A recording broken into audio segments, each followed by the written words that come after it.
दोस्तों, कैसे हैं आप सब। मैं इंजीनियर सुनील कुमार आज फिर आप सबके लिए एक महत्वपूर्ण जानकारी लेकर आया हुआ हूँ। ये जानकारी दोस्तों भवन निर्माण से संबंधित है। कुछ बेसिक चीज़ें जो हर किसी को पता होनी चाहिए वो मैं आप सब लोगों के बीच साझा करने आया हूँ। दोस्तों वीडियो लंबा हो सकता है, इसलिए बने रहिएगा और जानकारी से रूबरू होइएगा। मैं कोशिश करूँगा कि कम शब्दों में अधिक जानकारी आप लोगों तक पहुँचाऊँ और स्टेप बाय स्टेप इसके अलग से भी वीडियो बनाऊँगा जिसमें पूरा विस्तृत रूप से जानकारी होगी। चलिए शुरू करते हैं दोस्तों गांव में प्रायः देखा जाता है कि लोग जब घर बनाते हैं तो टुकड़ों में बनवाते हैं और उतनी ही नींव भरते हैं और ऊपर की बिल्डिंग जब बनाते हैं तो उसकी चिनाई एक साथ कर देते हैं। इससे क्या होता है कि उनकी जो बिल्डिंग है या उनकी जो दीवारें हैं उनमें दरारें आ जाती हैं और जॉइंट मालूम होने लगता है। अथवा जब वो लिंटर डालते हैं तो लिंटर तिरछा हो जाता है, या तो नीचे की ईंटें धंस जाती हैं अथवा ऊपर की दीवारों में क्रैक आ जाता है। और प्रायः देखा गया है कि अधिकतर दीवारों में सीलन रहती है जिससे प्लास्टर छूट जाता है और दीवारों की ईंटें जो होती हैं उनमें साल्टेशन होने लगता है और वो झरने लगती हैं।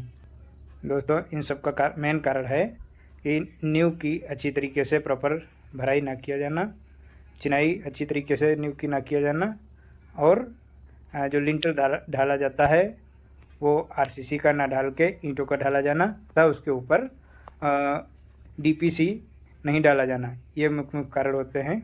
और एक दूसरा भी कारण होता है जो होता है प्रॉपर तराई ना किया जाना। दोस्तों कोई भी निर्माण संरचना हो उसकी लगातार 7 दिन तराई की जाती है। ऐसा इसलिए किया जाता है क्योंकि ऊपरी लेयर जो होती है, ऊपरी परत जो होती है हवा के संपर्क में, चाहे प्लास्टर की हो चाहे चिनाई की मसाले की हो, वो सूख जाती है जिससे भीतर की नमी बाहर नहीं निकल पाती है।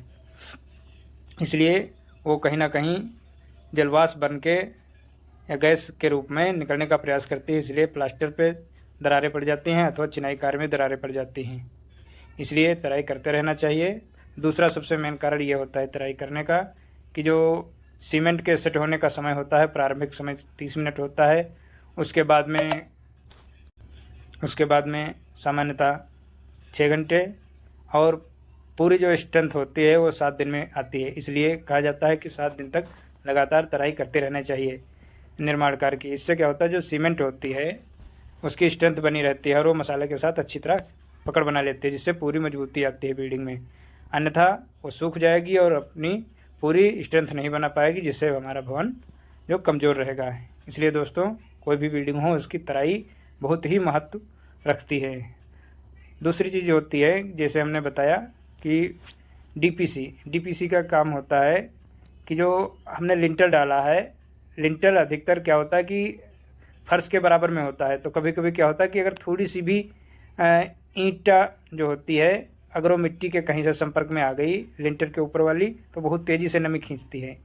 इसलिए क्या होता है कि ये नमी ऊपर चली जाती है और वो दीवारों में ईंटों में जाके प्लास्टर को भी नम कर देती है जिससे उस पर की गई पेंट भी छूटने लगती है अथवा प्लास्टर फूलने लगता है और जो ईंटों में साल्ट की मात्रा होती है वो बाहर घुल के आने लगती है जिससे बहुत जल्दी प्लास्टर ख़राब हो जाता है।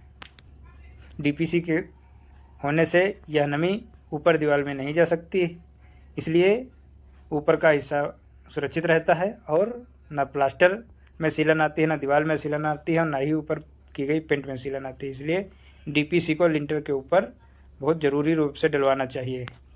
दोस्तों वीडियो काफ़ी लंबा हो जा रहा है, इसलिए मैं आज ये संक्षिप्त जानकारी यहीं तक सीमित रखता हूँ। आप लोग भवन निर्माण से संबंधित यदि कोई जानकारी चाहते हैं तो ज़रूर कमेंट कीजिएगा। हमारा चैनल सब्सक्राइब कीजिए। एग्रीकल्चर नॉलेज 2.0 और एग्रीकल्चर से संबंधित तथा भवन निर्माण से संबंधित जानकारी हम शेयर करते रहेंगे आप तक वीडियो बना के। आप लोग देखते रहिए और जो लोग नए हैं वो सब्सक्राइब भी करें।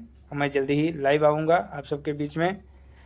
उस समय जो भी समस्याएं हैं उनसे अवगत कराएंगे तो उनका निदान करने की ज़रूर कोशिश करूँगा। तब तक के लिए नमस्कार।